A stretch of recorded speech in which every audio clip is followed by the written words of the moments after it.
네, 할렐루야. 오늘은 1월 21일 주일입니다. 오늘 말씀은 자비로운 대제사장이라는 제목으로 본문 말씀은 히브리서 2장 17절 18절이 되겠습니다. 먼저 제가 본문 말씀을 읽어보면 이렇게 되어 있습니다. 그러므로 그가 범사의 형제들과 같이 되심이 마땅하도다. 이는 하나님의 일에 자비하고 신실한 대제사장이 되어 백성의 죄를 속량하려 하심이라. 그가 시험을 받아 고난을 당하셨은즉 시험 받는 자들을 능히 도우실 수 있느니라. 먼저 예수님을 자비롭고 신실한 대제사장이라고 소개하고 있습니다. 자비라는 것은 무엇인가? 성경적으로 우리 신학책에 이렇게 나와 있습니다. God being merciful basically means that 하나님께서 자비롭다는 뜻은 기본적으로 의미한다는 거죠. That when we deserve punishment, 우리가 처벌을 마땅히 받아야 할 때 He doesn't punish us. 우리를 처벌하지 않는 것이다. Mercy is the withholding of just condemnation. 자비라는 것은 마땅히 우리한테 내려야 될 정당한 정죄를 보류하시는 것이다. 이렇게 나와 있습니다. 자, 그러므로 시편 103편에 나와 있는 말씀처럼 하나님께서는 우리에게 자비하셔서 우리 죄를 따라 우리를 처벌하지는 아니하시며 아비가 자식을 긍휼히 여긴 같이 자기를 경외하는 자를 긍휼히 여기시나니, 이렇게 말씀이 나오고 있습니다. 보통 우리 신학교를 다니면 미국의 교수들은 굉장히 엄격합니다. 한국에서처럼 뭐 좀 봐주고 뭐 이런 게 없어요. 그런데 제가 미국에 와서 처음에 신학교를 다니면서 한 젊은 교수님이 이제 신학을 가르치는데 이분하고 제가 주말마다 같이 나가서 골프를 쳤습니다. 그래서 같이 골프 친구가 돼가지고 친해졌더니 엄격한 미국 교수들도 시험을 볼 때 저를 많이 봐주더라고요. 그래서 이번에는 히라보 시험을 봤는데 제가 좀 못 봤어요. 그래서 이번에는 점수가 잘 안 나오겠다. 그래도 많이 봐주시고 그 잘못한 걸 그대로 처벌하지 아니하시고 계속해서 저한테 A 플러스 최고 점수를 주시더라고요. 여러분, 이처럼 마땅히 우리가 처벌받아야 되는데 하나님께서는 자비로우셔서 그에 합당한 처벌을 내리지 아니하시고 불쌍해가지고 처벌을 굉장히 약하게 내리신다. 그게 바로 자비롭다 하는 뜻입니다. 자, 성경에 보면 하나님께서 여러모로 자비를 베푸는 내용들이 나오죠.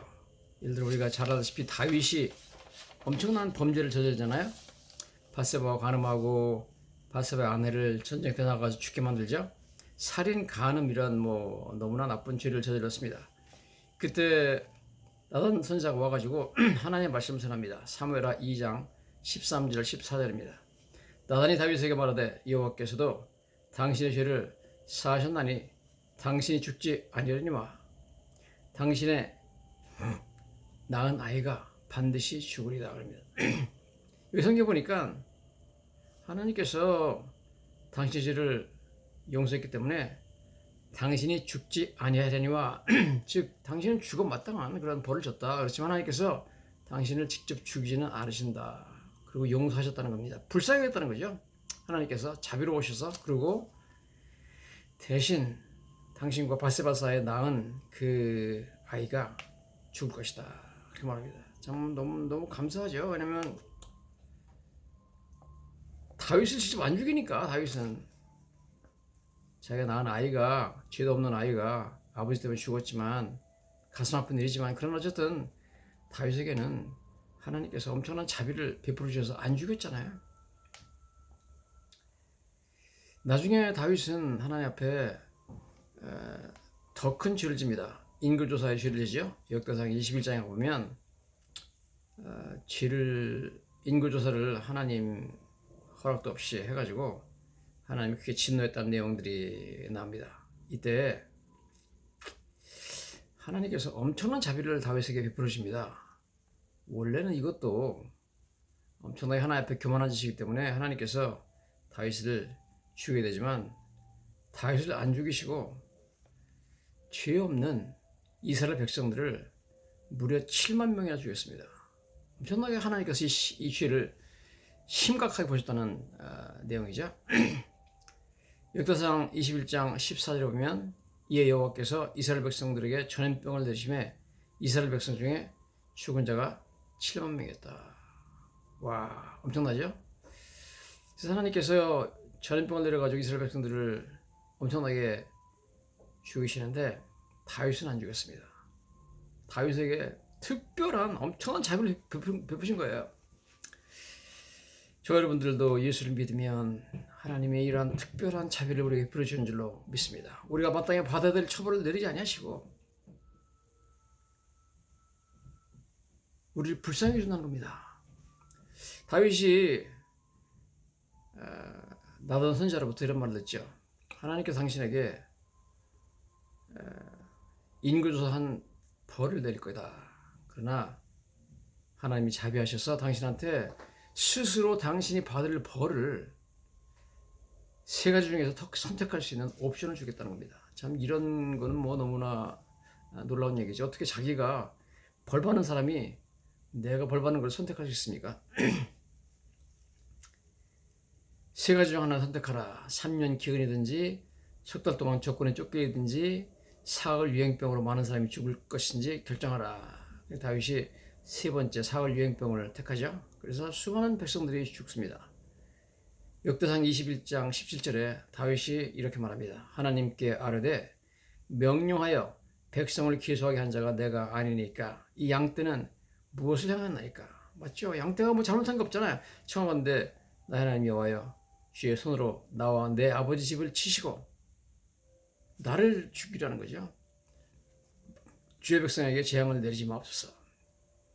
나를 죽여야 되는데 죄 없는 백성들을 이렇게 많이 죽이시느냐. 나와 내 아버지 집 우리 가문에 우리 가족들을 죽여라. 이렇게 하나님께 얘기하죠. 그렇지만 여러분 이스라엘 백성들을 7만 명이나 죽이시면서 하나님께서 다윗에게 특별한 자비를 베풀어가지고 다윗을 안 죽입니다.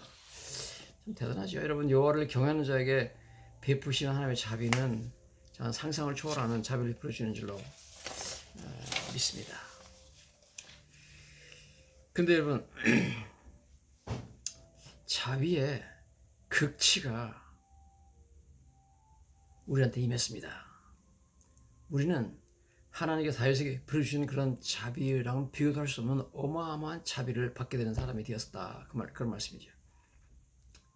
즉 여러분 우리가 죄를 져가지고 하나님께 벌을 받아 마땅한 죄인들이지만 다윗처럼 우리는 죽어 마땅한 죄인들이지만 하나님께서 우리에게 내리실 처벌을 좀 완화하셔가지고 경감시켜주는 정도가 아니라 아예 우리를 처벌하실 근거를 없애버리셨습니다. 자비의 극치는 바로 우리에게 내리실 처벌을 하나님의 아들 예수님에게 내리심으로 말미암아 예수를 믿는 우리를 더 이상 처벌할 수 없는 처벌의 근거 자체를 없애버렸다는 뜻이죠.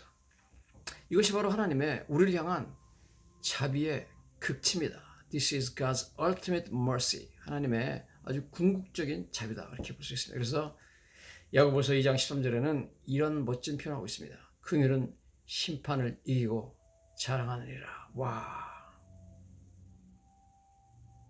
Mercy triumphs over judgment. 자비가 judgment 심판을 이겼다는 겁니다. 여러분 하나님의 긍휼하심이 예수 믿는 자에게는 심판을 이긴다는 겁니다. 우리가 심판받아 마땅하지만 긍휼이 심판을 이겨가지고 우리가 심판을 받지 않는다는 거죠.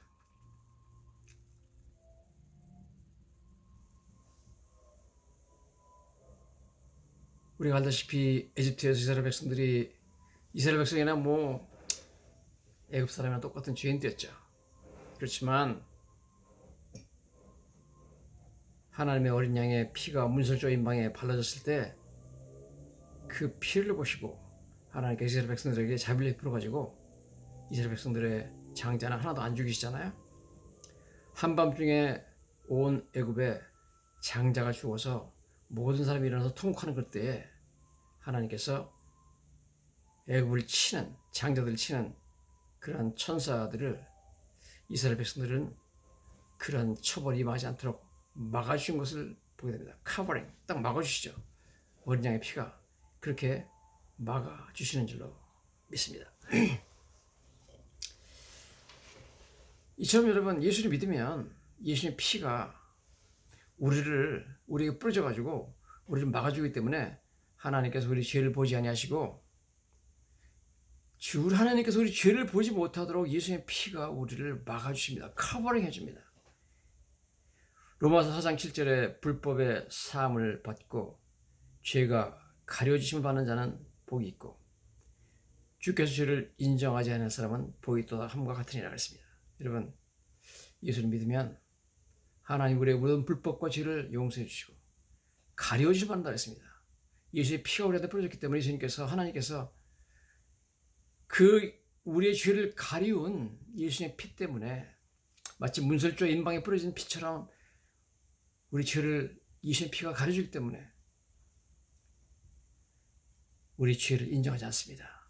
가려짐을 받았고 하나님께서 그 죄를 인정하지 않을 사람 복이 있다 하는 그런 엄청난 자비를 우리가 받게 되는 것을 성경이 우리에게 말하고 있습니다. 이 가려운다는 것은 참 엄청난 표현이죠.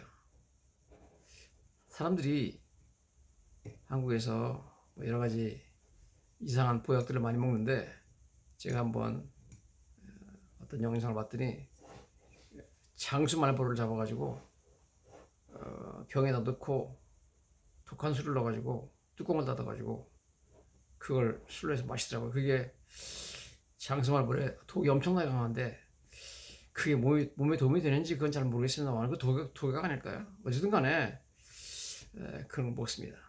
장수말보는 굉장히 무섭죠. 왜냐면은 세계적으로 뭐 가장 강력한 그런 크고 강력한 그런 독을 가지고 있는 벌이고, 뭐 보통 일벌들을 갖다가 뭐 한 마리가 수천 명씩 죽이잖아요. 근데 장수말벌이 만약 누가 장수말벌 칩을 잘못 건드려서 장수말벌이 떼가 와가지고 사람을 물어버리면 사람이 죽습니다. 가끔 뭐 보면 추석에 벌 쳐러 갔다가 벌에 쏘여가지고 죽었다 그런 얘기가 신문에 종종 나오잖아요. 무서운 벌입니다.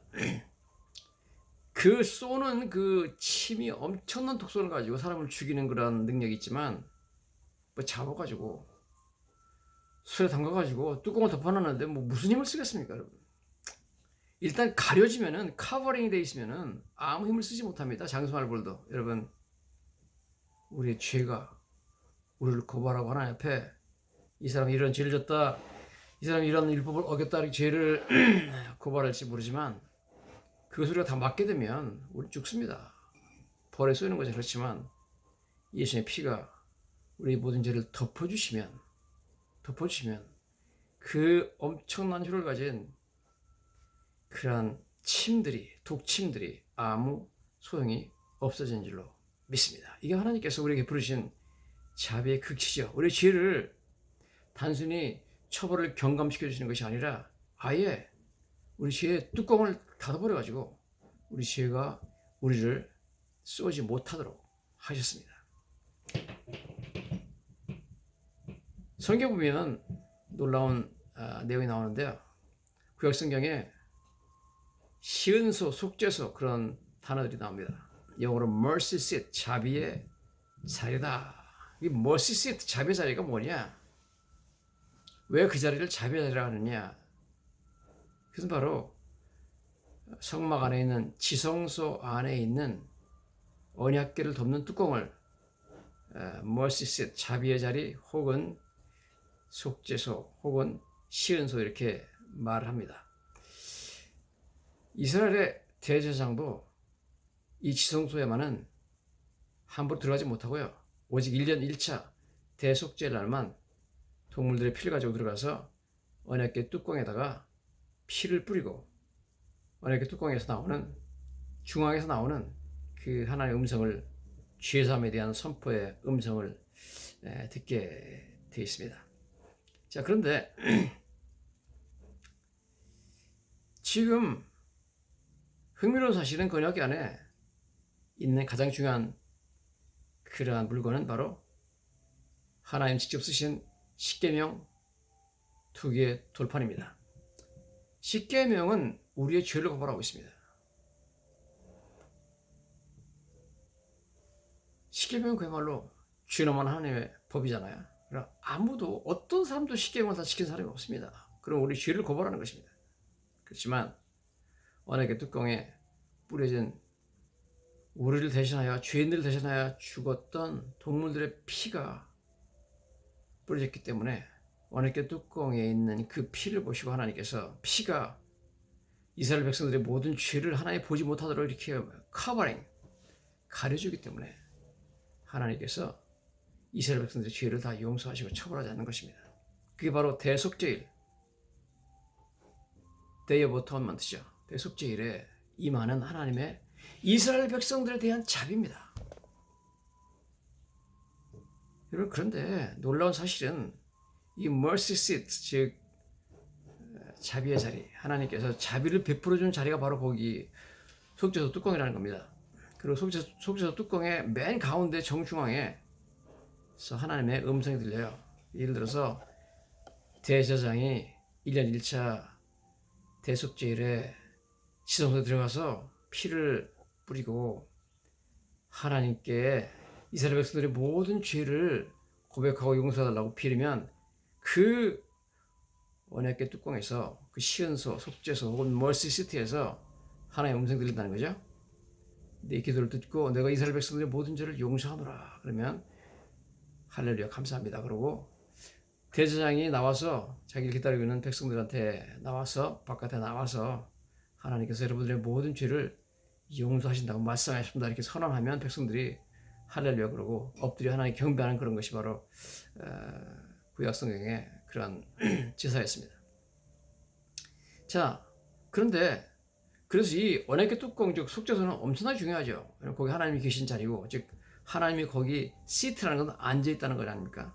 하나님이 앉아 있는 자리고 거기서 하나님께서 바로 사죄와 자비를 선포하시기 때문에 죄인들에 대한 자비를 베푸는 거죠. 당연히 받아야 될 형벌을 내리지 않고 용서해 주겠다는 놀라운 말씀을 해주시는 것이기 때문에 mercy seat라고 그렇게 부릅니다. 근데 mercy seat라는 단어가 신약 성경에 와가지고 히라보로 번역될 때 힐라스테리온이라는 단어로 번역이 되어 있습니다. 히브리서 9장 5절에 가보면 그렇게 되어 있습니다. 그런데 놀랍게도 사도 바울이 힐라스테리온이라는 단어를 바로 예수님이라고 말하고 있습니다. 로마서 3장 25절에 가보면 이 예수를 그의 피로써 믿음으로 말미암는 화목제물로 세우셨으니 화목제라는 단어가 힐라스테리온, 즉 예수가 힐라스테리온, 바로 속죄소라는 겁니다. 언약의 뚜껑이라는 거죠. 예수님이 바로 자비의 자리라는 겁니다. 할렐루야. 여러분, 예수님의 피가 우리 예수님 믿을 때 예수님의 피가 우리에게 뿌려지기 때문에 예수님의 피가 하나님께서 우리 죄를 보지 못하도록 우리를 가려주시는 줄로 믿습니다. 이게 바로 언약궤 뚜껑에 하는 역할이죠. 그래서 우리는 하나님의 어마어마한 자비를 잊게 되는 거죠. 하나님께서 예수의 피가 우리를 가려줬기 때문에 우리가 하나님 우리 죄를 보지 아니하시고 우리를 사해 주시고 죄를 용서하시고 죄를 가려주시고 우리의 죄를 인정하지 않는다는 것입니다. 너는 죄인이다, 너는 죄졌다고 하나님이 인정 안 해준다는 겁니다. 하나님께서 가장 높으신 우주의 최고 대법원장이신 하나님께서 죄를 인정하지 않겠다는데 누가 감히 우리 보고 죄인이라고 우리를 고발하겠습니까? 감히 하나님이 의롭다 하신 자를 누가 감히 고발하래요? 의롭다 하시는 하나님이신 누가 고발하래요? 바로 사도 바울의 로마서 8장에 나오는 위대한 선언이 아니겠습니까? 이런 의미에서 우리는 어마어마한 자비를 예수님으로부터 얻은 사람이고 그런 의미에서 예수님은 자비로운 대제사장이다. 그런 말씀입니다. 자, 대제사장의 가장 중요한 역할은 제가 말씀드렸듯이 유대인 달력으로 7월 10일 날 대속죄일 날 피의 제사를 드림으로 말미암아 이스라엘 백성들의 죄를 용서받게 만들고 처벌받지 않게 만드는 것이 대제사장의 가장 중요한 임무였습니다. 그러므로 예수님은 자비로운 대제사장이 돼가지고 자신의 피를 뿌려가지고 스스로 언약궤 뚜껑 속죄소가 되어서 우리로 하여금 우리가 자비를 받아서 하나님의 자비를 받아서 우리 죄에 대한 처벌을 받지 아니하고 우리 죄를 가려주신 분이 됐기 때문에 그야말로 예수님이야말로 자비로운 대제사장, merciful high priest죠. 예수님 거기서 더 나가서 진정한 자비로운 대제사장이 되기 위해서 우리가 받는 여러 가지 고통과 슬픔과 인생의 어려움들을 다 체험하셨습니다. 예수님은 우리가 고통스럽고 아플 때 우리를 위해서 울으시는 분이 아니라 우리와 함께 울으시는 분입니다. 나사로가 죽어서 나사로의 누이들이 울고 동네 사람들 여자들이 같이 울을 때 무덤 앞에 가가지고 예수님께서 눈물을 흘리셨다는 얘기가 나옵니다. 예수님 우리와 같이 울어주시는 자비로운 대제사장이 되셔서 우리 세상에서 당하는 여러 가지 슬픔과 아픔을 다 경험을 하셨습니다. 오늘 보면 말씀이 이렇게 나오죠. 그가 범사의 형제들과 같이 되심이 마땅하도다. 우리랑 똑같이 되어가지고 우리 인생에서 겪는 여러 가지 슬픔과 아픔을 다 겪으셨다는 겁니다. 그가 시험을 받아 고난을 당하셨던 적이 여러 가지 시험과 고난을 당해가지고 시험하는 자들을 능히 도우실 수 있느냐. 우리가 여러 가지 하나님 예수님께서 우리가 받는 고난을 체험하셨기 때문에 우리를 능히 도울 수 있다는 겁니다. 다 이해하시고 왜냐하면 다 경험했기 때문에. 여러분 다른 사람의 아픔과 고통을 이해할 수 있는 자비로운 사람이 되려면 내가 그런 고통을 겪어야 됩니다. 그런 고통을 겪어보지 않은 사람은 다른 사람을 자비롭게 여기기가 힘들어요.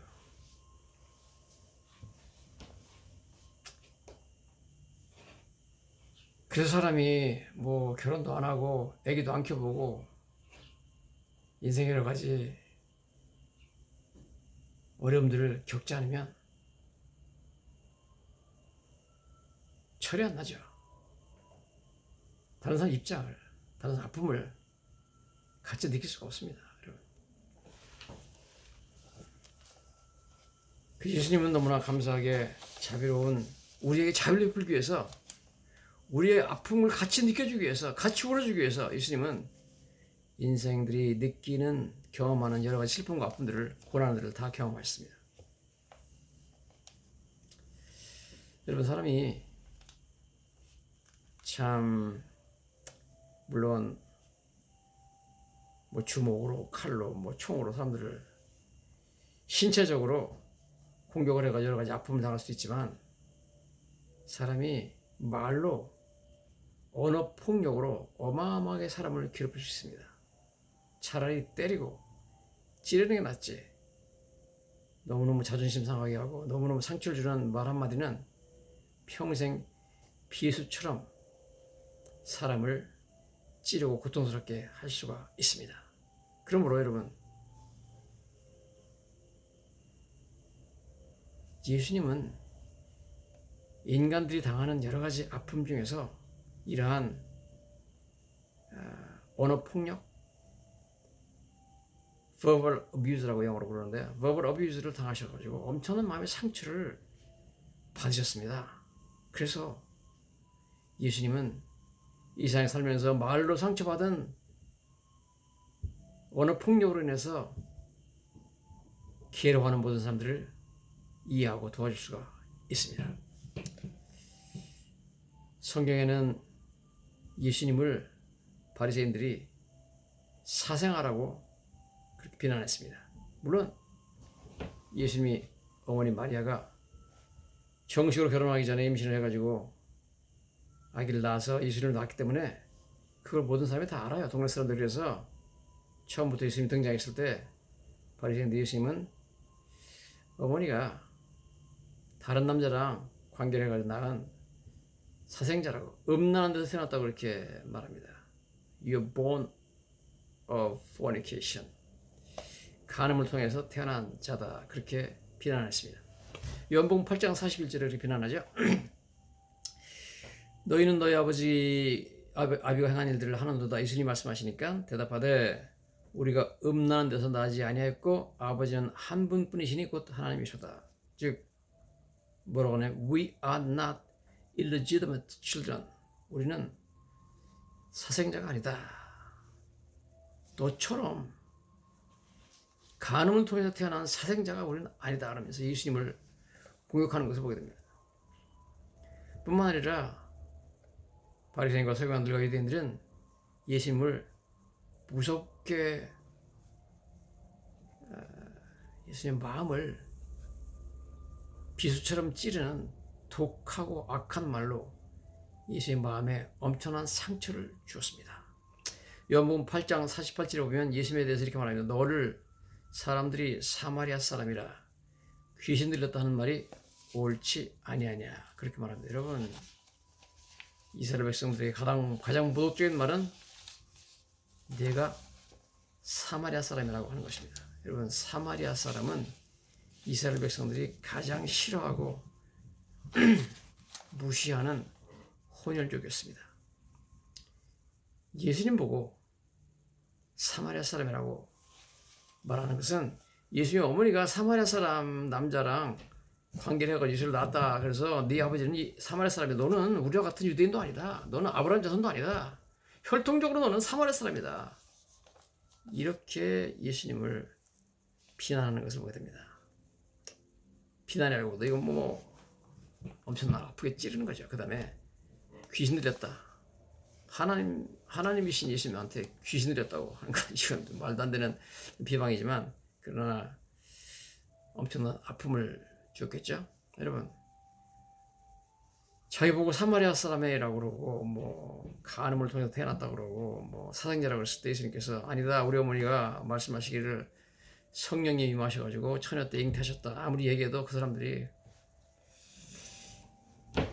코웃음 치지 아무도 그걸 신경 안 씁니다. 그런 말 할 필요도 없습니다. 여러분, 또 예수님은 어린 나이에 집안의 기둥이었던 자기 법적 아버지 요셉이 돌아가셨습니다. 학자들이 보기에 한 예수님이 15 정도 했을 때 돌아가시라고 봅니다. 왜냐하면 12살까지는 예루살렘에 올라갈 때 부모님이 계셨거든요. 그러나 그 이후에 요셉에 대한 언급이 없습니다. 그래서 목수를 하던 아버지가 돌아가셔서 식구가 많았죠. 예수님 동생만 4명, 남동생만 4명이니까 아들 지금 5명이고 여동생도 있었다고 그러고 여동생 4명이라고 해도 어머니 있죠. 한 10명의 식구가 되는데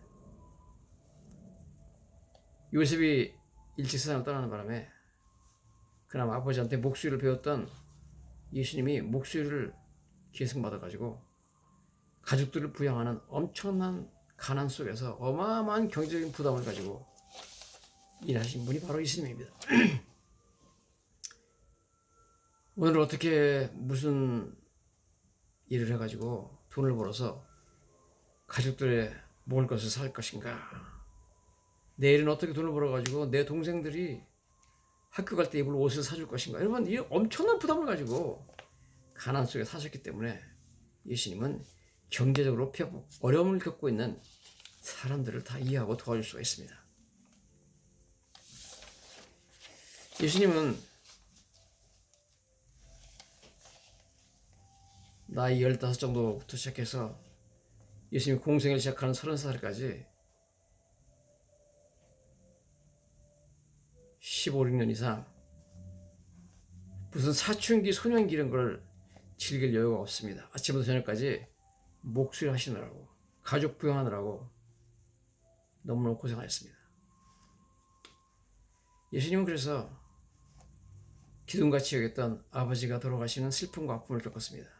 한 사람 아버지 빈자리가 얼마나 큰지 아는 것을 누구보다 잘 알았습니다. 그래서 예수님은 가족 한 사람을 잃어버린 고통을 겪고 있는 사람들의 심정을 다 이해를 하십니다.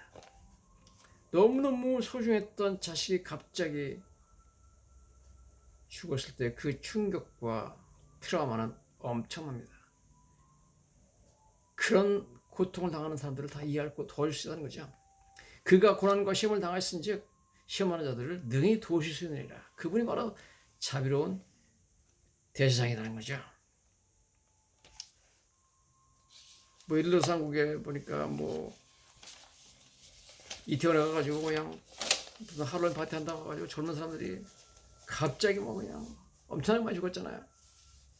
그냥 뭐 너무너무 잘생긴 내 아들 내 딸이 갑자기 어느 날인가 아파트 가가지고 집안의 소망이었던 우리 집안에 사랑했던 아들, 딸이 그렇게 죽어나오니까 부모들이 심정이 어떻겠습니까, 여러분?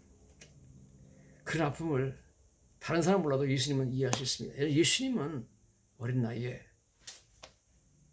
아버지가 돌아가시는 엄청난 빈자리를 경험하는 고통을 겪으셨습니다. 예수님은요, 그래서 어릴 때 친구가 없는 것 같아요. 성경 보면 예수님은 무슨 뭐 학교 다닐 때 친구가 나와가지고 도와줬다 뭐 이런 얘기가 전혀 없습니다. 왜냐면 일하느라고 가정 비교 살리느라고 제대로 학교 가가지고 뭐 학교 가서 학교 다니면서 친구들 사귀고 그럴 여유가 없습니다. 그 예수님은 굉장히 외로웠죠. 친구도 없었고 무슨 뭐 결혼도 안 하셨고.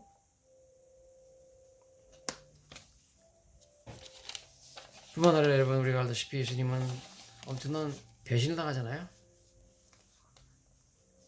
가룟 유다가 30세겔을 자기를 팔아먹고 베드로도 자기를 모른다고 막 저주하면서 욕하면서 모른다고 그러고. 그런 사람이 배신을 당하는 것은 굉장히 쓰라립니다. 내가 믿고 사랑했던 사람이 뒤통수를 칠 때 굉장히 아픕니다, 여러분. 그리고 사람들이 싫어집니다. 그리고 사람들이 무서워집니다, 여러분. 예수님은 어마어마한 배신을 당했기 때문에 이 세상에서 배신을 당한 쓰라림으로 괴로워하는 모든 사람들의 심정을 이해하시고 그들을 능히 도와줄 수가 있는 줄로 믿습니다. 예수님은 가족한테 버림받잖아요.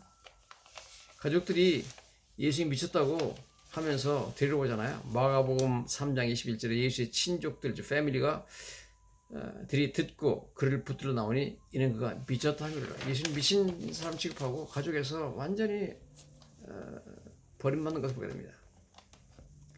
뿐만 아니라 제자들한테 버림받았고 나중에는 심지어 하나님 아버지께 버림받죠. 엘리엘리라마 사박다니 나의 아버지 어찌 나를 버리시나이까. 여러분 철저한 버림받는 체험을 했습니다.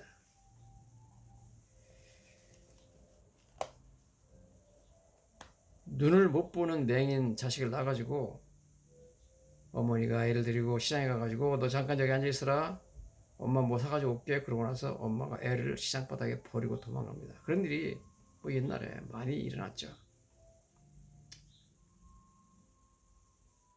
요즘에는 나이 많은 어머니 아버지가 치매 걸렸다고 그래가지고 같이 섬에 여행 가자고 섬에 들어갔다가 섬에다 놓고 자기들만 나와버립니다. 버리는 거죠, 여러분. 이 어렸을 때 버림받은 이 자식이나 부모들이 느끼는 그 아픔이라는 것은 어마어마한데 바로 이 버림받는 느낌,